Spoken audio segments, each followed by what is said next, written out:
Assalamualaikum warahmatullahi wabarakatuh. Kembali lagi di Super Review, dan kali ini saya akan mereview sebuah alat bantu dengar digital yang cukup bagus juga, karena selain bisa dicas, dia ada kotak penyimpanannya dan juga harganya masih masuk di kantong tentunya.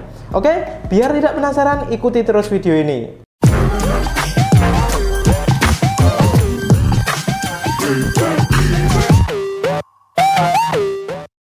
Ya, langsung aja.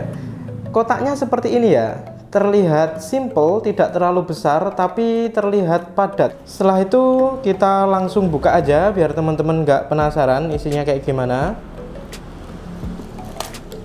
Ya. Di sini kita mendapat sebuah charger. Chargernya warna hitam ya. Dan colokannya colokan Indonesia seperti biasanya. Di sini ada colokannya seperti colokan HP.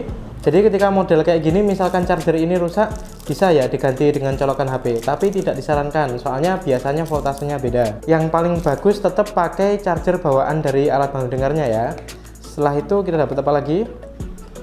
Nah, kita juga dapat kabel untuk ngecasnya. Ini berapa panjangnya? Kita cek. Sekitar 30 cm kayaknya, ini nggak terlalu panjang tapi cukup tebal. Ini kabelnya, dia modelnya kayak micro USB ini. Setelah itu ada buku panduannya dan foto dari alat bantu dengarnya, dan pasti juga ada ini alat bantu dengarnya. Ini kotaknya cukup bagus dan kuat juga. Jadi ketika dibawa kemana-mana enak ini. Untuk membukanya, nah kayak gini nggak bisa langsung dibuka. Di sini ada tombolnya ternyata. Jadi di sini ada tombolnya ya, ada tulisan press di situ. Ketika buka kalian tekan. Ternyata tombolnya juga terbuat dari plastik yang empuk kayak karet gitu. Jadi kesannya eksklusif. Nah ketika kita buka kayak gini, terlihatlah alat bantu dengarnya. Tidak hanya alat bantu dengar ya, kita juga mendapat ini beberapa pilihan karet telinga dan juga alat pembersihnya, dan tentu saja alat bantu dengarnya.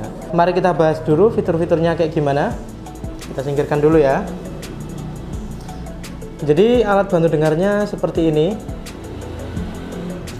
Ini jika kita bandingkan dengan alat bantu dengar yang kita bahas sebelum-sebelumnya, build quality-nya atau kualitas plastiknya ini cukup terasa berbeda. Ini cukup terasa premium ya, dan semua tekukan-tekukannya dan baut-bautnya atau tombol-tombolnya ini terasa presisi gitu loh.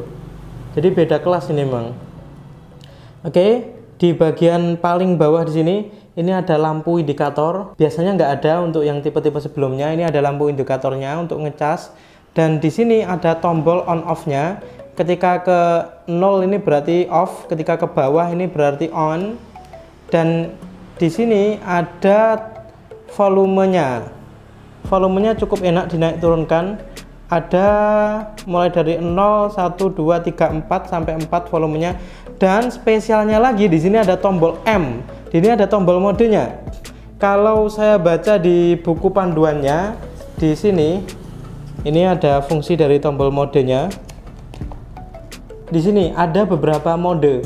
Jadi ketika kita tekan akan bip satu kali atau tit satu kali, itu mode normal. Ketika kita tekan lagi akan ada dua bip, tit tit, itu berarti noise reduction mode 2, noise reduction mode 3, dan noise reduction mode 4 ya, 4 bip. Jadi noise reduction itu maksudnya apa? Itu maksudnya dia menghilangkan suara bising. Jadi misal pengguna alat bantu dengar ini di tengah kerumunan atau di tengah situasi yang kayak bising kayak gitu, pasar kayak gitu misalnya, ketika ditekan tombol modenya kayak gini, dia akan bisa mengurangi suara bising. Nah ini cukup canggih ini, soalnya dia memang sudah alat bantu dengar digital ya. Setelah tombol-tombol ini, di sini ada lubang mikrofonnya. Ini juga beda dari alat bantu dengar biasanya ya. Ini lubang mikrofonnya tidak menghadap ke belakang langsung, tapi dia menghadap ke kiri dan ke kanan. Setelah itu agak ke bagian atas, di sini ada karetnya ya, karet bening. Terlihat cukup premium juga. Dan di sini ada tempat keluar suaranya. Ini. Dan di sini ada colokan untuk ngecasnya. Jadi ketika ingin ngecas tinggal dicolokkan kayak gini aja, cukup simple. Dan selain alat bantu dengarnya, kalian juga dapat kotak yang tadi kita buka itu. Kotaknya ini juga cukup premium. Ini cukup kuat plastiknya, bukan plastik yang lembek, cukup kuat, ditekan-tekan pun tidak apa-apa, tidak masalah. Dan juga yang biru ini bukan plastik tapi semacam karet gitu. Nah, agak empuk. Jadi ketika alat bantu dengarnya ditaruh sini akan tidak ada gesekan dan membuat alat bantu dengarnya terlindungi dengan baik. Atasnya pun di sini ada kayak gabus kayak gitu untuk melindungi alat bantu dengarnya. Jadi ketika kalian bepergian tinggal taruh alat bantu dengarnya di sini maka akan cukup aman. Dan tadi ketika saya cek harganya nggak sampai Rp500.000, padahal bisa dicas dan build quality-nya atau kualitas plastiknya ini sangat bagus saya rasa. Ketika dibandingkan dengan alat bantu dengar yang 200 ribuan lumayan jauh berbeda kualitas plastiknya ya. Mari kita coba kayak gimana ngecasnya, oke? Untuk ngecasnya juga cukup mudah. Yang pertama cukup sediakan colokannya tentu aja ya. Setelah itu adapter chargernya tadi kita buka aja, ini belum pernah dibuka. Dan juga kabelnya, kabel bawaan dari alat bantu dengarnya tadi ya. Setelah itu tinggal dicolokkan aja di sini. Oke, setelah kita colokkan ke listrik, setelah itu kita colokkan ke alat bantu dengarnya. Jangan sampai terbalik ya. Ini modelnya kayak gini. Ini modelnya kayak cas-casan HP pada umumnya ya. Jadi jangan sampai terbalik, kita colokkan di sini. Oke. Ketika sudah tercolok atau listriknya masuk, maka dia akan berwarna hijau kayak gini. Ini menandakan kalau sudah tercolok ya. Nah, jadi cukup mudah. Nah, ini salah satu keunggulannya juga karena model chargernya ini sama dengan charger HP. Mulai dari ininya juga sama dengan charger HP ya. Dia pakai micro USB. Di sini juga pakai micro USB. Maka seharusnya ketika diganti pakai charger HP biasa bisa. Ini charger HP Xiaomi. Kita coba apakah bisa.